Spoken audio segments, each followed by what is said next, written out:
네, 그럼 절대 전략으로 오늘장 정리해보면서 내일장 전략도 알아보겠습니다. 신한금융투자의 손영채 차장입니다. 안녕하세요. 네, 안녕하세요. 네, 오늘장 한마디 알려주세요. 네, 오늘장 한마디는 스태그플레이션이라니요라고 정해보았습니다. 스태그플레이션, 인플레이션보다 더 무서운 거 아닌가요? 네, 아시는 것처럼 경제활동이 침체되고 있음에도 불구하고 지속적으로 물가가 상승되는 상태가 유지되는 저성장 고물가 상태를 의미한다고 보시면 되는데요. 이 스태그플레이션에 관한 이야기가 오늘 몇몇 기사에서 보여서 제목으로 좀 따와봤습니다. 네. 그러면은 여기에 대해서 물음표를 일단 좀 달아주셔서 어떤 의견 가지고 계신지 좀 알려주세요. 네, 우선 지난 주말 투자자들의 이목이 집중되었던 미국 9월 고용 보고서에 대해서 잠깐 말씀을 드려야 할 것 같은데, 표면적으로는 호재로도 또 악재로도 해석할 수 있는 결과가 나왔습니다.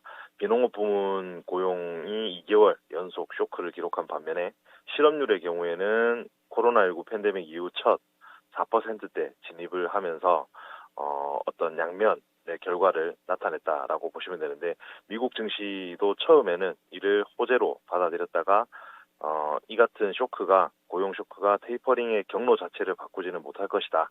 그리고 오히려 임금이 큰 폭으로 상승했다는 점을 들어서 인플레이션 우려를 자극하면서 하락 마감을 했는데요. 중국발 질난으로 인한 공급망의 병목 현상 역시 이러한 스태그플레이션 우려를 갖게 한 데 힘을 실었습니다.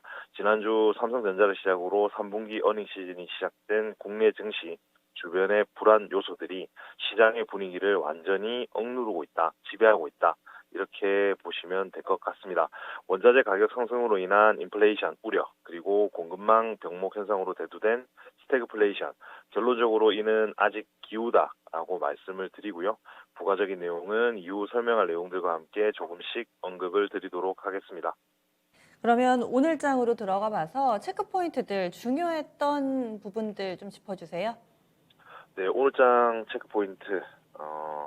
외국인 현선물 동반 순매도를 이어가면서 코스피가 지금 장중 2,901포인트 선까지 하락을 했었습니다. 현물의 경우에는 전기전자 업종 중심으로 매도세가 확대되면서 지수 하락을 주도했고요. 국제 유가 급등으로 화학 업종이 강세를 나타냈습니다. 상사 관련주들 비롯한 원자재 가격 급등의 수혜주 업종이 그나마 선방을 했는데요. 이들 업종을 제외한 대부분의 업종이 하락을 했고요. 삼성전자가 10개월 만에 6만 원대로 내려가면서 시장 분위기에 찬물을 끼얹는데 일조를 했던 그런 하루였던 것 같습니다. 코스닥 지수 역시 업종별 수급 차별화, 그리고 외국인 기관의 2거래일 연속 동반 순매도로 인해서 950포인트 선을 재차 하회를 하면서 장 마감 940포인트로 마감을 했는데요. 장중 930포인트대까지 떨어졌다는 걸 감안한다면 최근 시장 분위기가 얼마나 안 좋아져 있는지, 공포감이 지배를 하고 있는지 확인할 수 있었던 그런 하루였던 것 같고요.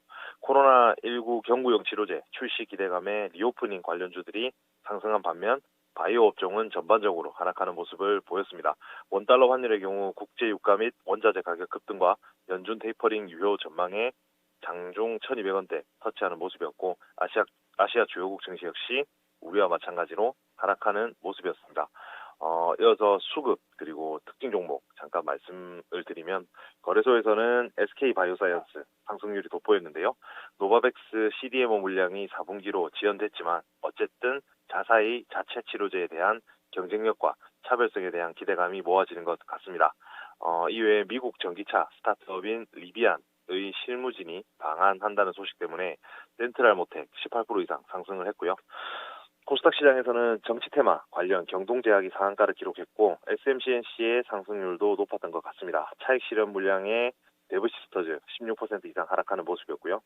끝으로 외국인의 경우 코스피에서는 LG화학 그리고 SK이노베이션과 같은 에너지 관련 기업을 사고, 삼성전자, 네이버, SDI와 하이닉스를 매도를 했습니다. 코스닥 시장에서는 에코프로, 셀트리온 헬스케어, 카카오게임즈 매수에 유메이드, HLB생명과학, 에코프로 BM은 매도를 하는 모습을 보여줬던 것 같습니다. 일정에서는 어떤 점이 중요할까요? 네, 내일장 체크포인트 첫 번째는 계속적으로 말씀드리는 치솟는 유가 유가. 그리고 1월 1에 촉발된 파동, 국내 증시에 얼마나 이어질까 하는 부분인데요. WTI 선물 배럴당 $80 돌파하면서 인플레이션 공포에 시장이 출렁이고 있는 상황에서 국제 유가가 강세를 보이고 있는 이유, 유럽 및 아시아발 전력 위기로 석유 수요가 증가한 데 따른 것이다라는 관측이 나오고 있습니다. 일부 기업들에겐 비용 부담 전가될 것이고 소비자 수요 역시 위축될 가능성이 제기되면서 예상보다 빨리 금리 인상하는 거 아니냐 하는 관측도 나오고 있는데요. 미국의 어떤 전략 비축유 방출까지는 아직 고려하는 상황은 아니지만 이 또한 실행 가능한 옵션 중 하나이기 때문에 인플레이션 민감도가 지금과 같이 높은 상황에서 이번 주 발표될 미국과 중국 물가 지표에 더욱더 변동성이 확대될 것으로 보입니다. 추가적으로 부채 한도 상향 이슈 12월 3일까지로 연장이 됐지만 완전한 합의 단계가 이루어진 게 아니기 때문에 이 부분 역시 재차 문제될 소지가 있다라고 이해를 하시면 될 것 같고, 두 번째로는 지난주에 이어서 계속되는 어닝 시즌에 관한 부분인데요. 지난주 금요일 LG전자 실적 발표를 했습니다. 분기 기준 사상 최대 매출을 기록했고요. 앞으로 발표될 대형사들의 3분기 실적에서의 핵심 역시 높아진 전망치를 달성할 수 있는가 초점이 맞춰질 것 같습니다. 신뢰도를 확인하는 과정에서 지수 하단을 받쳐줄 수 있을 것으로 보입니다. 대한항공과 HMM 등 지난주에 말씀드렸던 실적 개선주 여전히 관심권역에 두고 보시면 좋을 것 같네요.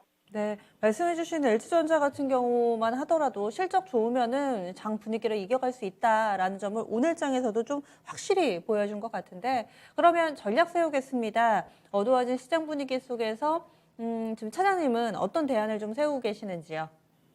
네, 내일장 투자 전략. 그래도 안전이 먼저다라고 한 줄 요약을 먼저 말씀을 드리고요. 조금 더 부연 설명을 드리면 지난 2월과 3월 미국 금리, 국채 금리의 급등 국면을 생각해 보겠습니다. 우선 금리만 놓고 본다면 적어도 2월달, 3월달보다는 현재 주식시장의 변동성이 확대되는 그런 국면이다라고 볼 수가 있겠는데요. 아무래도 조정다운 조정 사실 없었습니다. 주식시장의 어떤 피로가 누적돼 있는 상태에서 금리 변동성 확대를 계기로 어떤 차익 실현의 형태로 이를 풀어가고 있는 것으로 해석을 하고 싶은데요. 여기서 주목할 부분은 3월 말 미국 국채 금리가 하락세로 돌아서기 직전에 주식시장은 저점을 확인하고 회복세를 보였다는 점입니다.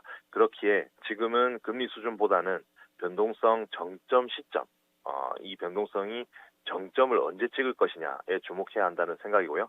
미국의 실질금리 상승이 성장주나 신흥국 통화에 부정적인 것만은 분명한 사실인데 서두에 말씀드렸던 침체와 관련한 우려는 아직은 이릅니다. 둔화 가능성이 대두된 미국 기업 이익 마진은 아직도 높은 수준이고 제품 가격을 인상하는 기업 비중이 그렇지 않은 기업보다 훨씬 많다는 것이 그 근거가 되어줄 수 있을 것 같고요.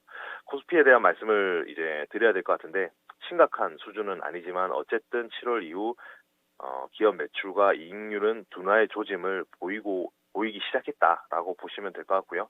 기업 이익 증가 기대의 한계, 기업 이익 증가 기대가 한계에 봉착함과 동시에 급락 가능성 또한 진정이 될 것으로 예상을 하고 있습니다. 지수 하단에 대한 신뢰를 형성하는데 시간이 상당히 좀 소요될 것 같은데 이런 시기일수록 무작정 올라갈 것이다 하는 기대보다는 고배당 그리고 리츠 등과 같이 저변동성과 동시에 인프라 투자를 활용한 포트폴리오 전략이 유효할 것으로 보입니다. 아무래도 증시 주변 여건 불안한 만큼 저변동성 관련 산업들이 대안이 될 것으로 보고 여기에 더해서 점차 약해진 코로나19 영향력에 따른 여행 그리고 레저 등 리오프닝에 대한 관심도 꾸준히 이어가시는 게 좋을 것 같다. 그래서 결론적으로 고배당 그리고 리츠, 리오프닝 이런 섹터들이 비를 잠시 피하는 방법이 될 수 있겠다 하는 생각입니다. 그래도 안전이 먼저다. 이 한마디에 오늘의 전략이 모두 다 함축되어 있는 것 같습니다. 오늘 말씀 고맙습니다. 네, 감사합니다. 네. 계속해서 좀 방어 전략을 써보자라는 것이 전문가의 시각입니다. 빠진다고 이럴 때 마냥 싸다고 들어가기보다는 조금은 신중한 자세로 때를 기다리는 자세가 필요하지 않을까라는 의견들 많이 나왔었고요.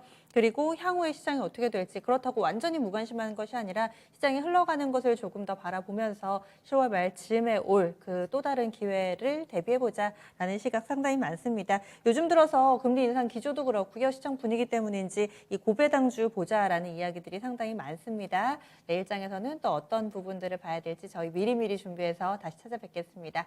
지금까지 다양한 투자 판단에 대한 도움 말씀드렸고요. 종목의 상승 하락을 보장하지는 않습니다. 그럼 내일 아침 다시 찾아뵙겠습니다. 고맙습니다.